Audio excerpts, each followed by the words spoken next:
शासनाच्या कायाकल्प पुरस्कारासाठी सामुदायिक आरोग्य केंद्र संवर्गात कोल्हापुरातील पंचगंगा रुग्णालयानं प्रथम क्रमांक पटकावला।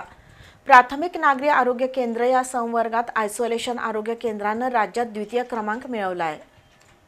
महाराष्ट्र शासनाच्या राष्ट्रीय शहरी आरोग्य अभियानांतर्गत शहरातील नागरिकांना गुणात्मक आणि दर्जात्मक वैद्यकीय सेवा देण्यासाठी महाराष्ट्र शासनामार्फत कायाकल्प ही योजना राबवण्यात येते। यंदाच्या कायाकल्प पुरस्कारासाठी नागरी सामुदायिक आरोग्य केंद्र संवर्गामध्ये कोल्हापुरातील पंचगंगा रुग्णालयानं राज्यात प्रथम क्रमांक पटकावला आहे। प्राथमिक नागरी आरोग्य केंद्र या संवर्गातून आयसोलेशन आरोग्य केंद्राला राज्यात द्वितीय क्रमांक मिळाला आहे। पंचगंगा रुग्णालयाला 15 लाख रुपये आणि आयसोलेशन आरोग्य केंद्राला 2 लाख रुपयांच्या पुरस्काराची रक्कम जाहीर करण्यात आली आहे।